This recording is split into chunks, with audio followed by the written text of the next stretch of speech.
Assalamualaikum warahmatullahi wabarakatuh. Perkenalkan, kami dari kelompok 1 akan membahas tentang Ibnu Taimiyah. Sebelumnya izinkan kami memperkenalkan diri terlebih dahulu. Kami dari kelompok 1 yang beranggotakan Aisyah Qaulani Karimah, Ajeng Nurul Fadilah, Atika Syahidah Yusmanika Putri, Dinda Febriana, Filsa Sabrina Meta, Muhammad Fadil Al-Farizi, dan Siti Kenisha.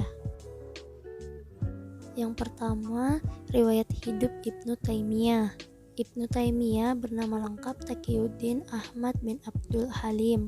Beliau lahir di kota Harran pada tanggal 22 Januari tahun 1263 Masehi.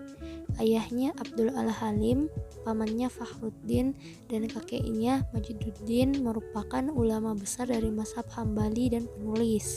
Ibnu Taimiyah sering mendapat fitnah semasa hidupnya. Beliau meninggal di dalam tahanan pada tanggal 26 September tahun 1328 Masehi. Selanjutnya, mekanisme pasar. Pasar dipengaruhi oleh kekuatan permintaan dan penawaran. Itu semua telah diatur oleh Allah. Mekanisme pasar tidak boleh melakukan kecurangan atau kezaliman seperti menimbun, manipulasi, dan lain-lain. Sumber persediaan berasal dari produksi lokal dan impor barang yang diminta. Kemudian ada harga yang adil. Harga yang adil mula-mula dilaksanakan di Roma dengan latar belakang pentingnya menempatkan aturan khusus untuk memberi petunjuk dalam kasus-kasus yang dihadapi hakim, di mana dengan tatanan itu dia menempatkan nilai dan sebuah barang dagangan atau jasa.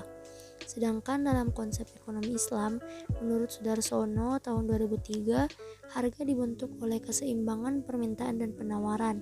Keseimbangan tersebut tidak terjadi bila antara penjual dan pembeli tidak bersikap saling merelakan. Kerelaan ini ditentukan oleh penjual dan pembeli dalam mempertahankan kepentingannya atas barang tersebut. Kemudian ada hak milik. Hak milik terbagi menjadi 3. Yang pertama hak individu, yang kedua hak kolektif, dan yang ketiga hak milik pemerintah. Hak individu adalah hak setiap individu untuk menggunakan kekayaan yang dimilikinya. Sedangkan hak kolektif merupakan hak suatu komunitas yang tinggal di suatu daerah tertentu. Kemudian ada hak milik pemerintah yang merupakan hak negara untuk mendapatkan sumber-sumber penghasilan. Peran pemerintah dalam kebijakan ekonomi ada 4. Yang pertama, menghilangkan kemiskinan, kedua, regulasi harga, ketiga, kebijakan moneter, dan yang keempat, perencanaan ekonomi. Mekanisme pasar masa sekarang. Mekanisme pasar adalah gambaran bagaimana produsen dan konsumen akhirnya menyepakati harga dan kuantitas. Hukum penawaran dan permintaan memastikan alokasi sumber daya yang efisien. Pasar dapat memberikan informasi yang lebih tepat.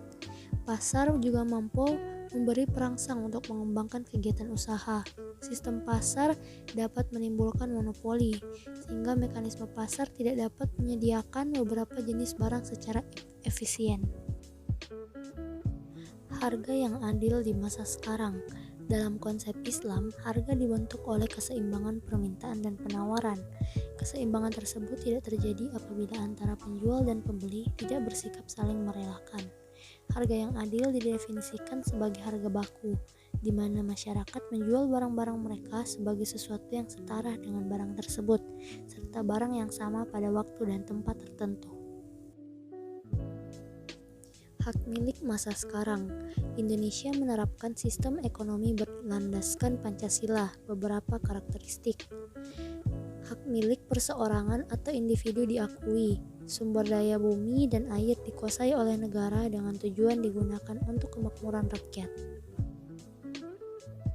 Yang terakhir, peran pemerintah dalam kebijakan ekonomi di masa sekarang. Peran pemerintah sebagai penyedia dan pengelola sangat tergantung dengan kondisi pasar.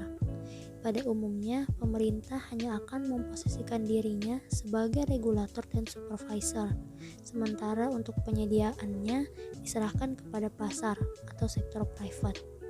Namun apabila pasar belum efektif, misalnya masih ada gap antara permintaan masyarakat dan suplainya, maka Mau tidak mau, pemerintah harus masuk sebagai market player, baik turun langsung maupun melalui institusi yang dibentuk seperti BUMN. Efektif tidaknya suatu pasar pun akan berubah seiring dengan perkembangan ekonomi, maka tingkat intervensi pemerintah juga harus adaptif. Sekian dari kami, kurang dan lebihnya mohon dimaafkan. Wassalamualaikum warahmatullahi wabarakatuh.